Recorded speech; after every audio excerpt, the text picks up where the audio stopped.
Welcome into Texans on Tap. I'm Brandon Strange with Charlie Palillo and Josh Jordan. Follow them on X at Palillo and at Josh Jordan 975 and read their work on sportsmap.com. Oh wait, I just got word here that somehow the Texans have just both surrendered another sack while also being flagged for roughing the passer 15 minutes after the game has ended. That tracks. Texans season comes to an end. This will be one of the seasons where you really do have to wonder what could have been with a healthy complement of receivers. The offensive line crumbles in the second half. Series of horrendous missteps on special teams and a steady dose of bad calls and critical moments. Texans fall to the Chiefs 23-12. Before we get into the reaction, just a reminder to hit like on the video if you want to see some housekeeping at the O-line and both players and coaches. Subscribe to the channel if you want to see Kaimi Fairbairn never kick in a big game again. And click the bell for notifications so you know when new content drops. And when you're on the go, we're on all your favorite podcast apps. Just search Texans on Tap. Guys, this was ugly towards the end. Stroud gets knocked out on his 8th sack surrendered. We have to start on the offensive side of the ball. If you told me that the Texans lead the league in surrendering sacks on 4-man rushes, I would somehow believe you. Let's start on that offensive side of the ball. What did you guys see that turned the momentum in the Chiefs' favor in the second half on the offensive side for Houston? Well, down the stretch, when you're down 2 scores, you don't have time to finesse your way down the field. The drive that should have tied the game, if Fairbairn hadn't chumped the extra point, I mean, what a drive. What a drive. 15 plays, more than 10 minutes, but you lost the luxury of being able to blend and continue to run the ball with Mixon when you were chasing the score and the clock in the fourth quarter. So the Chiefs could tee off. The Texans' offensive line, whether worn down, then throwing out schemed. I mean, at least 2 of the 8 sacks. Again, Bobby Sloa, Chris Strausser with the schemes. Yeah, ask Dalton Schultz to block pure pass rushers. I mean, it's just stupid. We could trace that to the very beginning of the season. That was an issue, so appropriate that bit them in the butt in the end. Asking Schultz on an island against a George Karlaftis is just idiotic. Now, there are times if they rush more than you have to block, the Texans, they're just not good enough yet. Incremental progress. They were legitimately in this game into the fourth quarter, as opposed to at Baltimore, where they got blown off the field in the second half last season. But the offense, 2 field goals in the first half, 6 points minus the extra point. It would have been 7 in the second half. You can't expect to win. When you score 10 points in a playoff game, 12 points plus the safety at the end, the offense had nothing to do with. The offensive line. That's where work is needed. Credit in defeat offensively to Xavier Hutchinson, who made a number of catches working the middle of the field. Obviously, it wasn't a point of emphasis of the Chiefs' defense, but you still had to make plays. Right. The Texans are still on the right track, but this was not a season of great advancement in the end. They go out in the same round. They do not lose by 1 score, and they remain 0 for their history on the road in the postseason. Yeah, I mean, the offensive line and Slowick, the offensive line coach, they should be ashamed of themselves today. And Dalton Schultz, as Charlie mentioned, he was terrible at blocking. Him and Dare had a double there on Karlaftis, and he still got that big hit on CJ and hurt him at the end of the game. I mean, he is just getting beat to hell. You don't see that happening with Patrick Mahomes. So imagine what CJ could do if every time he needed a first down, the rest would just throw a phantom penalty and let you continue, matriculating down the field. I mean, absolutely horrendous. Troy Aikman was right. The Will Anderson call, the one, what was the other one where was it toe somebody else right there where they hit each other and they called that one on Mahomes. What really bothered me was the flop for Mahomes at the end there, man. I know we're supposed to be talking about the offense, but I'm just so upset about that. I'm like, okay, you want to play dirty? We can play dirty too. How about we dive at your legs? Would you like that? It is unbelievable the crap that Patrick Mahomes gets away with. I lost a lot of respect for him. I'm more like Kelsey, Andy Reid, and Mahomes system quarterback. That's what I think about the Chiefs right now. But to the offense, man, I kind of blame it on Slowick on that rush I was watching where CJ's getting immediate pressure. It didn't look like there were any shorter routes. Like, don't you have some plays that are in there to beat the blitz? And that's Spags was just blitzing him up at the end of the game there, especially in the second half. You got to have some plays to counter that. And it seemed like CJ was just dropping back and hoping to find Nico on a crosser or Hutch or, Schultz, something like that. Charlie's right. When you get to where you're fighting the clock, you can't run Mixon as much as you want. And he was having some success today. So at the end of the day, they just don't have enough playmakers on offense. That's why I was so disappointed that Deontay Johnson was released. They needed somebody else that could get open because Nico Collins, they had 2 guys on him for a lot of the game today. I suggest Deontay Johnson goes and have one-on-one off-season workouts with Chris Boyd. Yeah. How about that jackass play to start the game? As if you're not stupid enough taking off your helmet and chucking it, then going and shoving coordinator Frank Ross. I don't know if he'll be cut or told you can Amtrak it back to Houston. The NFL is going to have to come to a point of reckoning on being able to change a couple of more calls, right? The stoppages, it won't be like the end of an NBA game, at least. The first one with Anderson, the problem was the referee behind the play, and there was helmet-to-helmet contact, but it wasn't crown and vicious. But from where the referee's making that call, there's a little bit of assumption there that you see Mahomes' head go back, and there was contact, but that one was borderline. The second one was terrible. That was closer to friendlier fire with the 2 defenders than it was. And then Mahomes trying to look, flopping's part of the NBA, and now it's part of the NFL. But shame on Toto for giving an opportunity, right? How many Texans fans were probably thinking they're going to throw the flag? They're going to throw the flag, and they didn't throw the flag on that one, but pushing him at all when he's at the sideline to give him the chance to flop. That's just dumb football. And let's throw into the Texans' defense. It's too bad Azeez Al-Shire couldn't have been suspended for this game because, my goodness, was he brutal. The single biggest play of the game, Travis Kelce, the 49-yarder. I mean, it looked like he was moving in slow motion. Al-Shire lost him in coverage. And then after Bullock whiffs on the tackle, Al-Shire whiffs on the tackle in case Kelsey's able to get it down near the goal line where the Chiefs are able to punch it in and get the 13-3 lead. Not a game that Al-Shire will be happy to see the film. We also have to give D'Amico a little bit of this. When they went for it, what was the 4th and 10 where they barely got the play in and CJ barely got everybody lined up? That was the game on the line right there. You got to call a timeout there. And then what happens? The guys did what you expect. They barely got set to get the play off, and then Schultz misses a block and gives up immediate pressure. The play had no chance. Take your timeout right there. This is the game. This is the season. That D'Amico's usually good, but I think he made a big mistake right there.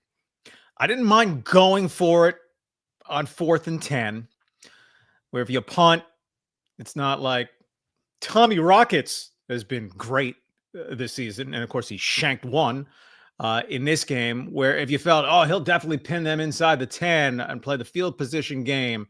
But that's presuming that you would get that stop of the Chiefs, who just driven the field after the Texans had gotten within a point. But yes, the sequencing, the timing of the operation, and you can imagine D'Amico thinking, well, I don't want to burn a timeout here. But the way you structure it, you damned yourself if you did, damned yourself if you didn't. They'd come off 3 straight incompletions, jailbreak pass rushes that Stroud had to get rid of the ball on the 2 prior plays, and then you take a 16-yard sack on 4th down. Credit to the Chiefs. This does not go down as a 1-score game, but boy, in contested games in the 4th quarter, it's just incredible. And we thought a couple of things that we discussed in the preview, that in the head-to-head coordinator matchup, Steve Spagnuolo, it's an easy winner over Bobby Slowick. It played out that way. And that for the Texans to win in Kansas City, they were going to have to generate a takeaway or 2. You figured. They generated none. Mahomes, the Chiefs overall, 8 consecutive games now without a turnover, and they earn their way to a home game against the Bills-Ravens winner to see if that three-peat bit's still alive. Texans defense definitely kept them in this game with the force field that was, allowed to be around Mahomes. Meanwhile, KC defenders seemingly went for Stroud's legs all game long. They finally knock him out. But it's fitting that we see Mahomes flop, in this game, considering he kind of gets protected the way that the Golden State Warriors did in their prime when they were just allowed to get away with moving screens constantly during the game. That's kind of what the deal is. It going into it, so you can't really complain about it. It's something that exists. It was, I think, funny, if not validating, to hear the broadcast crew say stuff like, "Oh, come on," when a flag would get thrown on a play, because it just seemed like, and I would hold my breath every time the defense made a big stop, or I just was like waiting to see if a flag came, because it was like, oh my God, you dared touch Mahomes. So, we'll see how it turns out. But this was not because of the refs. This loss was because of some really critical errors that the Texans made. And man, we have to highlight special teams. A 63-yard kickoff return to open the game. The defense holds up in there, but 2 missed field goals, a missed point after, a short punt in the fourth quarter. Frank Ross's special teams has been money all season. They've been a winner for Houston, but boy, did they pick one of the worst times to have their worst games of the season. Charlie, your thoughts on special teams? Fairbairn showed shakiness down the stretch of the season. A couple of the biggest extra point tries of his career, he's fluffed them both. The Colts game to end a regular season last year, where it could have cost him a playoff spot. And then today, a chance to tie the game. Momentum's a very overrated word. Forget momentum. You'd have tied the game. Instead, you're down a point. I don't think the Texans defense, its dauber was down because, Kaimi. And that's why the Chiefs drove it right down the field for a touchdown after that. But you can't just leave points on the field like that. The defense overall, yeoman work. The Chiefs had 212 yards of total offense in the game. Hey, to the victors belong the spoils. But is DeAndre Hopkins on the Chiefs? I mean, just a non-entity rubbed out in this game. Justin Reed, though, we know that he is on the Chiefs and still alive for a 3rd Super Bowl ring in 3 years with Kansas City, because the Texans didn't want to pay going rate to keep him when he hit free agency 3 years ago. Oops. Speaking of Reed, he was offsides, it looked like, on that missed field goal opportunity there from Fairbairn. They didn't call that one. The penalty on Jack Mason, that wasn't a holding penalty. So there were a lot of these that went on. But Fairbairn, dude, when money's on the table, big moment situations, kind of, I don't trust the guy. I want to say something a lot meaner than that, but I'll just say I don't trust him in big situations. Remember, they could have taken the lead before halftime against the Ravens last year, and he missed that field goal too, and that one wasn't that far. So, and the one that got blocked, I mean, I don't even think the guy jumped. I think he just had his hand in the air. It looked like he got just really low elevation on the angle of the kick. I don't know what the hell he's doing. So I worry about him going forward. I said it when they gave him the contract. I was like, man, I don't know. I know he's pretty accurate in the regular season, but we've talked about this. The Texans, they haven't had a lot of really intense, important games over the last few years until last season. So Fairbairn was kicking a lot of games that were just kind of meaningless. So now we're seeing him in big time opportunities, and he's struggling. So I got to give the defense a lot of credit, but I mean, Charlie's right. Al Shire, I'm just like, how can you leave Travis Kelce amongst anybody just butt ass naked, wide open over and over and over again? And Charlie hit on it. Hopkins, he didn't have any catches. I don't think Hollywood Brown had any catches either. Yeah, I have it right here. Yeah, he didn't. I mean, the only one that did anything worthy had 5 catches, and then Kelce, 7 for 117. No other receivers had a catch in the game. So the Texans corners did their job in this one, but you'd think they'd pay a little more attention to Travis Kelce. So that was disappointing. I didn't see a lot of Christian Harris in this game. Maybe I just missed him, but I saw a lot of toe. But we knew Harris, he's been dealing with that injury for a while. Maybe he wasn't able to get a full complement of work. And we're just lucky that Mixon got to play. I wonder, did he get hurt at practice or something with him picking up that questionable tag? And Robert Woods missed practice all week. Texas just really banged up coming into this one. One thing I wonder about a little bit, the weather factor, it being cold. Anytime Nico Collins is not on the field, especially given the Texans wide receiver core presently or at season's end, beyond him. It's like, oh no, Nico, get out there. You're not hurt? Please get out there. Cold. If he's running deeper routes or crossing routes that, you're not going way downfield, but you're covering ground, those lungs can start to burn. So I don't know if he just needed to catch his breath for a play here or there. And, maybe a play here or there that he would have been on the field that he wasn't. Maybe he could make a difference. But most of the back half of the fourth quarter, CJ Stroud's dropping back 1,000. Look out! So he didn't have much opportunity to get stuff going downfield anyway. The moments just seemed clearly too big for Fairbairn, especially, down the season and especially in this game. If he's kicking for this team next season, I just don't see how this team is serious about winning. On defense, the Texans definitely showed up. They pressured Mahomes all game, brought him down 3 times. But too many times, Travis Kelce was just wide open in the middle of the field and in the end zone, just absolutely unforgivable. Talk about the dichotomy of defense where so many times up front, pressuring him all day, but leaving Kelce wide open in critical moments to where he can make big catches. Of all guys, how do you leave that guy open? Bizarre. The long gainer that we talked about, that was Elshire blowing the coverage. They showed it very well on the broadcast that he breaks to the outside. But why would you ever ignore Kelce, and why would you open up the middle of the field? So a brain cramp, bad reaction, and then to botch the tackle, both Bullock and Elshire after that. The touchdown, all right, Mahomes buys a little time. But again, at this point in his career, it's not as if Kelce's going to plant a foot in the ground and make such a lightning cut. Oh, you can't keep up with him. But he just sits there in the end zone and then looks down. Was that it, Toto? As if to say, yeah, you weren't in the area soon enough, buddy. I mean, part of why he's a Hall of Famer, and Mahomes and Kelce, they are simpatico. Nevertheless, serious, in part, season-ending defensive breakdowns. Right? Anybody but Kelce. It's like in the NBA, the best leading scorer, the star. Make someone else beat you. Peak Barry Bonds, and Kelce is not peak Barry Bonds at this point of his tight end career, but anyone else, make someone else beat you. And the Texans let that guy beat them. They did. And you wonder if the way the Chiefs added so much speed this offseason meant that they had to deploy Stingley and Lassiter. They had to be after Worthy and after Hollywood Brown. That the Chiefs really have some explosive playmakers now. And then you lose track of Kelce in the middle of the field. So it looked kind of easy for them at times. And when you have Andy Reid calling plays, that was the big thing I noticed today too. What if CJ Stroud had Andy Reid in an offensive line that could keep him standing up? What would that actually look like? I hope we get to find that out sometime in the playoffs. Maybe, there's no maybe. They got to fix this offensive line in the offseason, whether it's draft, whether it's free agency. You got to get a new coach in there. I thought Bobby Slowick, some of the play calling was okay today.